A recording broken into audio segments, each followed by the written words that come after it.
Assalamu alaikum wa rahmatullah wa barakatuh, mes frères et sœurs. Avant de commencer ce voyage spirituel, je vous invite à vous abonner à la chaîne Hikmat Allah et à activer la cloche pour ne rien manquer. Ensemble, plongeons dans les profondeurs de l'âme et écoutons les messages d'Allah. Dans un monde où les tentations rôdent à chaque coin, où les pensées deviennent des chaînes invisibles, il y a des mots, pas n'importe quels mots, des paroles sacrées, que Satan fuit, des versets, que même les ténèbres reconnaissent. Ces versets ne sont pas de simples récitations, ce sont des armes spirituelles, des boucliers invisibles, des rayons de lumière dans la nuit de l'âme. Prépare ton cœur, écoute et médite. Sourate al-Baqarah, verset 255, Ayat al-Kursi. Il y a des versets qui ne se récitent pas, ils s'embrasent du cœur. Ayat al-Kursi n'est pas une simple phrase, c'est un rempart, une présence invisible qui entoure l'âme. Il commence ainsi, Allah. Point de divinité à part lui, le vivant, celui qui subsiste par lui-même. Sourate al-Baqarah 2255. C'est plus qu'une description, c'est un dévoilement du divin, de sa vie absolue, de son autorité éternelle. Un homme l'a récité, chaque soir comme un rituel, et ses cauchemars ont fui, pas à cause de sa voix, mais à cause de sa certitude. Et toi, est-ce ta langue qui parle ou ton cœur qui s'abandonne? Sourate al-A'raf, verset 200. Parfois, le combat ne se voit pas, il se passe dans le silence, derrière les sourires, au cœur des pensées, mais le croyant éveillé sait réagir, et si jamais le diable t'incite à faire le mal, cherche refuge auprès d'Allah. Car il entend et il sait tout. Al-A'raf 7-200, c'est ce que ce jeune homme a fait. Chaque fois que l'ombre revenait, il levait les yeux et murmurait ce verset. Il a dit « J'ai pleuré en le récitant car je sentais qu'Allah m'écoutait réellement. » Et toi, à qui tends-tu la main quand ton âme se noie?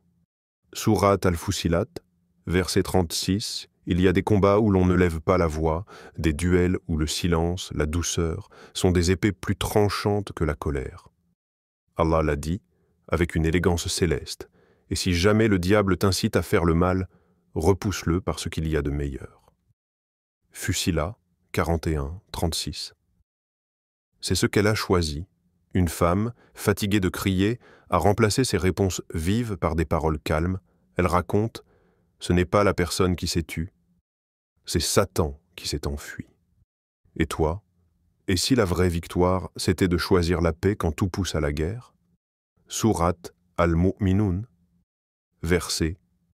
Il y a des mots qu'on ne dit pas à haute voix, des versets qu'on chuchote dans le recoin de l'âme comme un appel discret au secours, avant chaque acte, chaque choix, chaque prise de parole. Allah nous a enseigné cette prière et dit « Mon Seigneur, je cherche protection auprès de toi contre les incitations des diables. » Al-Mu'minun 23, 97-98. Un imam confié « Avant chaque khutba, je les murmure. Car même au sommet de la foi, l'ego peut murmurer. C'est ça, la vigilance du cœur. Et toi, cherches-tu la protection d'Allah avant d'écouter ton propre ego? Sourate al-Hashr, verset 20 et pourtant, si le Coran lui était révélé, elle se briserait, s'effondrerait, par crainte d'Allah. Si nous avions fait descendre ce Coran sur une montagne, tu l'aurais vu s'humilier et se fendre par crainte d'Allah. Al-Hashr, 59-21. Alors toi, dont le cœur bat, qui respire, qui espère, que fait ce Coran à ton âme? Un ancien criminel, entre quatre murs, a lu ce verset. Il a pleuré des heures. Mon cœur était plus dur que pierre, mais ce verset l'a brisé. Puis Allah l'a reconstruit. Et toi, qu'est-ce qui t'empêche de le laisser t'habiter? Ces versets sont des clés, des armes, contre le désespoir, la tentation, l'orgueil, des lumières dans les nuits de l'âme. Mais souviens-toi, les versets n'agissent pas sans ton cœur. Si tu récites avec la langue, tu effraies un moment.